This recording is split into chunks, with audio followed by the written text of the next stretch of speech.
정부 예산으로 건설하는 대형 사회간접자본 사업의 예비 타당성 조사를 둘러싼 논란이 다시 뜨겁습니다. 지난 1월 24조 원 규모의 국책 사업의 예비 타당성 조사를 면제한 데 이어 비면제 사업도 조건이 완화되고 기간도 줄어들기 때문입니다. 지역 균형 발전과 경기 회복을 위한 대안이라는 판단과 예산 낭비 요인이 커졌다는 우려가 교차하고 있습니다. 정부는 기존 방식으로는 상당수의 지역 사업이 예비 타당성 조사를 통과하기 쉽지 않아 평가 항목과 비율을 대폭 바꾸기로 했습니다. 수도권을 제외한 지역은 균형 발전 점수를 5%포인트 높이면서 감점은 없앴습니다. 경제성 평가 비율은 그만큼 줄였습니다.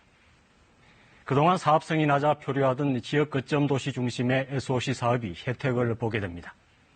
수도권은 지역 균형 판단은 줄이고 경제성 위주로 평가할 예정이어서 상대적인 불이익이 해소됩니다. 따라서 기존 방식보다 전반적으로 통과가 쉬워지는 효과를 볼 수밖에 없습니다. 조사 기간도 1년 이내로 줄어들고 복지 사업은 조건에 미달하더라도 기회를 더 주게 됩니다.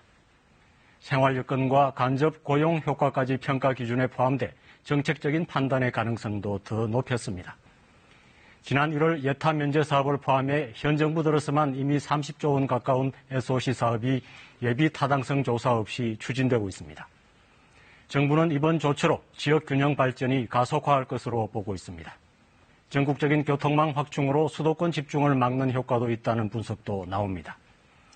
하지만 비수도권의 경제성 분석이 지나치게 낮아 예산 낭비 요인이 나올 수밖에 없습니다.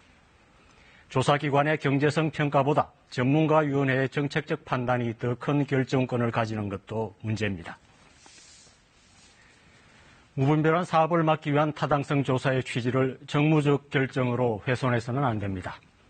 타당성 조사는 국민들의 세금을 지키는 최소한의 장치입니다.